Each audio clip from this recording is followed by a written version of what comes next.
أرى قلمي يشاركني الكلام، يشاطرني المحبة والهيام، وينثر شعره درا مضيئا لصحب طيبين هناك راما.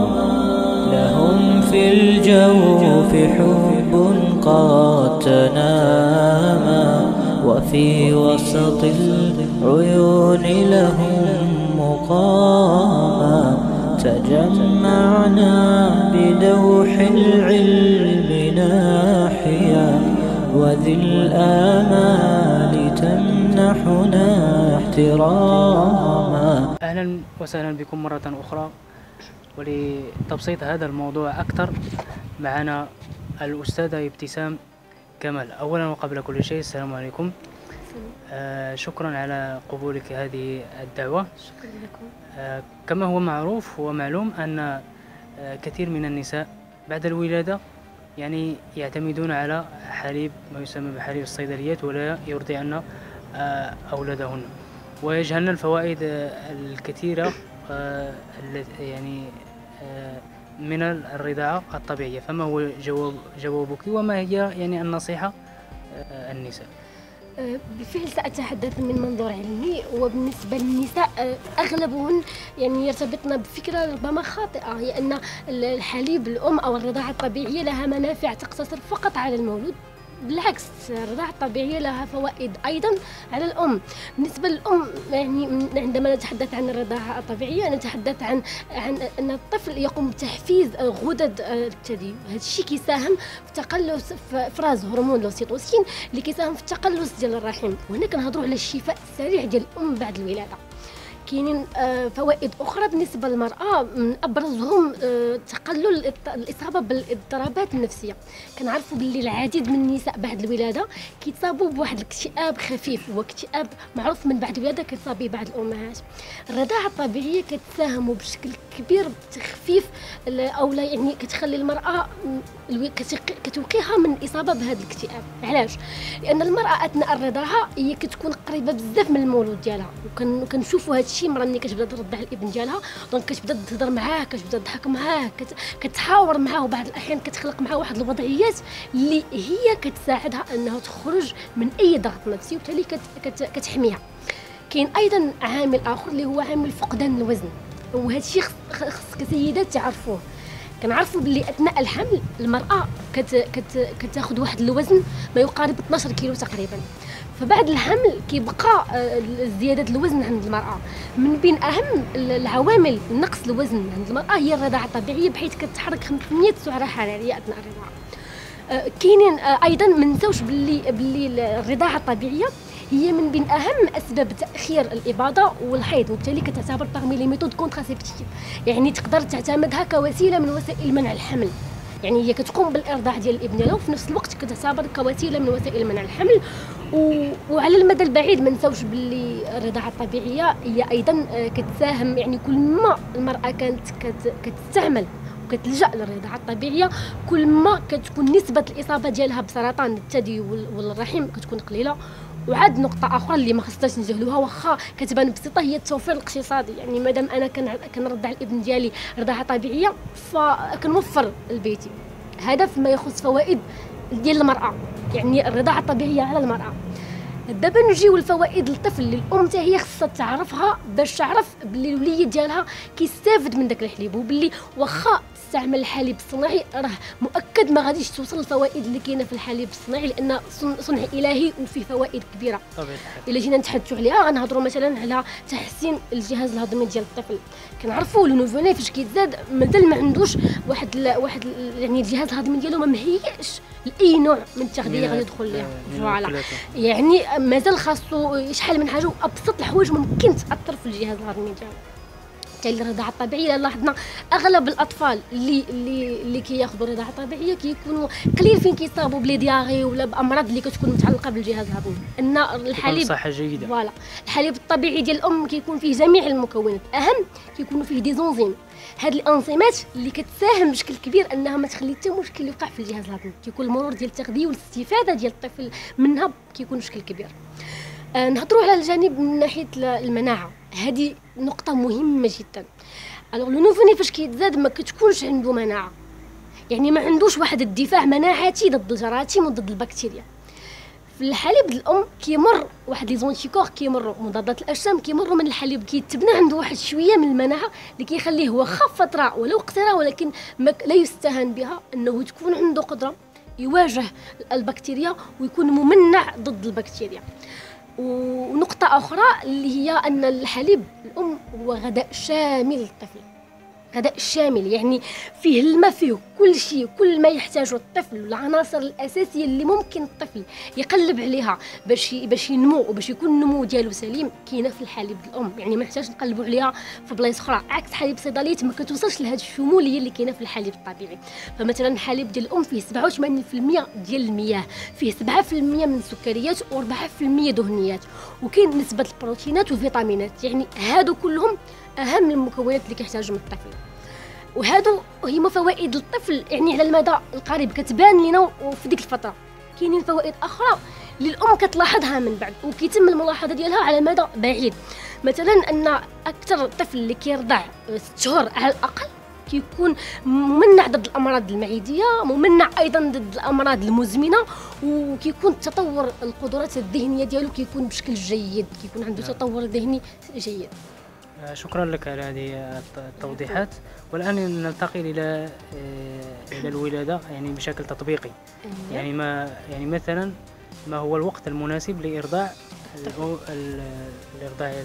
الأم لطفلها، هل بعد الولادة يعني مباشرة أو بعد ساعات من الولادة؟ هذا سؤال جد مهم، لان النساء بعض الاحيان وممكن ان المراه تخلي الرضاعه بعد ساعه او هذا، ولكن يحبذ له انها ترضعه مباشره بعد الولاده. مباشره بعد الولاده تعطي الابن ديالها يرضع. علاش؟ لان من بعد الولاده مباشره كيتكون واحد المكون اللي كيتسمى اللبن، الكولوستروم.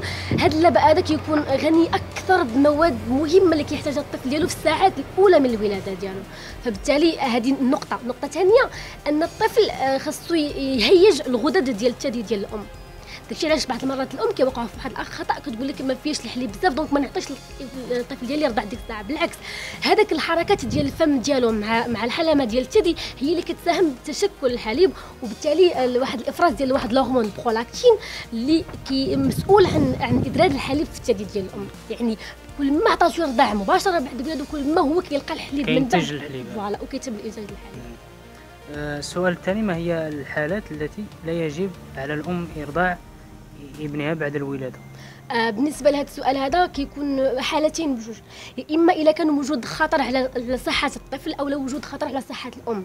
في حال مثلا صحه الطفل الا كان هناك مرض قابل للنقل عن طريق الحليب ديال الام، هنا يمنع، لان خصنا نفكروا في صحه الطفل قبل كل شيء، فبالتالي يمنع ان الطفل ديالو يرضع من الحليب ديال الام. وكاينه حاله اخرى، هنا كنهضروا مثلا على الامراض اللي كتنتقل، كنهضروا على الامراض التنفسيه بحال مرض السل اللي ممكن ينتقل عبر التنفس وبزاف د الحوايج. كاينين حاله اخرى الا كانت الرضاعه كتضر بالام، وهنا كنهضروا مثلا على بعض الامراض اللي ممكن تصاب بها المراه بحال حمى النفاس مثلا. من بعد لاكوش من بعد الولاده كترتفع درجه الحراره ديال المراه بشكل غير طبيعي، وبالتالي كنعفيوها من الرضاعه بعد الولاده بين ما تشافى وتكون بصحه سليمه. يعني ما نزيدوش. شكرا لك على هذه التوضيحات. السؤال الثالث: ما هي الوضعية الصحية لإرضاع الأم لابنها؟ يعني هي جالسة أو نائمة أو يعني ما هي الوضعية الصحية؟ اللي هو المرأة تلقائيا كتعرف الوضعية الصحيحة إلى لاحظتي، لأن المرأة مباشرة بعد الولادة واخا ربما لم تكتسب تجربة من قبل، ولكن يعني تلقائيا كتعرف فوالا. ولكن حبذا لو أنها تكون في وضعية مريحة. كنعرفوا من بعد الولادة كيكون الجلوس بعض المرات أحيانا صعب، فبالتالي يمكن تقدر يعني أن تنام على الجنب ديالها وتحط الرضيع ديالها، والرضيع مباشره ما كيلامس الثدي الوجنتي ديالو، دونك تيدور هو عند الثدي باش ياخذ. ايضا اللي خصنا نهضروا عليه في هذه الحاله او في هذا السؤال هو الوضعيه ديال الطفل وكيفاش يقبط الثدي ديال الام ديالو، او نهضروا يعني التمسك الصحيح به. خاص اكيد الحلمه والمنطقه اللي كتكون كتكون اللون ديالها ربما داكن، خصها تكون كلها في الفم ديال الطفل، ويكون الذقن ديالو ملتصق مع الثدي، والمراه تحس باللي الابن ديالها كيمتص الحليب، وتحس بخروج الحليب ديالو باش كتعرف باللي الطفل يعني كيتم التغذيه ديالو انطلاقا من الثدي. السؤال الرابع والخامس ربما سنحاول المزج بينهما ليكون سؤال واحد. كم من مرة ينبغي للأم إرضاع طفلها؟ وكيف تعرف أن الطفل حصل على لبن كافي في اليوم؟ بالنسبة للمدة هنا يجب أن نقف على أن النساء يقعن في خطأ شاسع، وأن كتحط واحد النمط معين أو واحد توقيت معين للرضاعة، وهذا خطأ، لأن الصحيح أنه يجب التغذية حسب الطلب. يعني كل ما الطفل بغى أو احتاج أنه يرضع خاصو يرضع في الأيام الأولى، في الأسابيع الأولى حتى الأشهر الأولى. الطفل بعض الأحيان خاصو يرضع كل ساعة أو كل جوج سوايع. الأهم السؤال أن المرأة ما تحطش واحد النمط معين وتقول غنرضعو مثلا في الصباح وفي العشية وفي الليل أو لا، بالعكس، كل ما احتاج الطفل أنه يرضع خاصو يرضع، لأن الحليب الأم في هذيك الوقيته تيكون هو الغذاء الكامل ديالو، يعني ما كياكلش شي حاجه اخرى من غير الحليب الام، يعني الاحتياجات ديالو كلها كياخذها انطلاقا من الحليب ديالو. بالنسبه للسؤال الثاني اللي هو كيفاش تعرف الام ان الابن ديالها والمولود ديالها حصل على حليب كافي، هنا كاينين مؤشرات اللي خاص الام تلاحظها اثناء الفتره ديال الرضاعه. اول حاجه هي الزياده ديال الوزن ديال الطفل. كنعرفوا باللي الطفل يعني الوزن ديالو الطبيعي اللي خاصو يتزاد فيه تقريبا 3 كيلو، ولكن الام كتلاحظ اثناء الرضاعه واش كيتزاد الطفل ديالها او ما كيتزادش. هذه نقطه مهمه، يعني مادام الطفل كيتزاد الا وانه كياخذ التغذيه، الا وانه كيتغذى، وبالتالي كيستافد من داك الحليب اللي كتعطيه الام ديالها.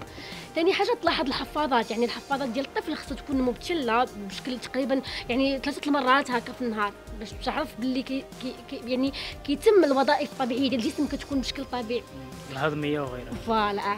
وايضا تلاحظ واش الطفل من بعد الرضاعه كيحس بالهدوء، كيحس بالراحه، يعني كينعس عادي مرتاح. اذا كانوا هاد العلامات كلهم متوفرين، الام خصها تعرف وتاكد بلي الحليب ديالها كافي للنمو ديال الطفل.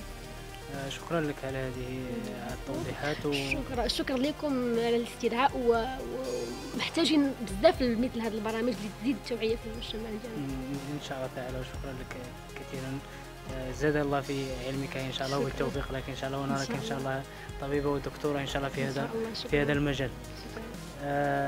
والان مشاهدي الكرام كما سمعتم، فاظن ان هذا الموضوع ان الاستاذه او استشاريه انها وفت بكل ما لدينا في هذا الموضوع، ونراكم ان شاء الله في لقاء مقبل وفي حلقه مقبله ان شاء الله تعالى. والسلام عليكم ورحمه الله تعالى وبركاته.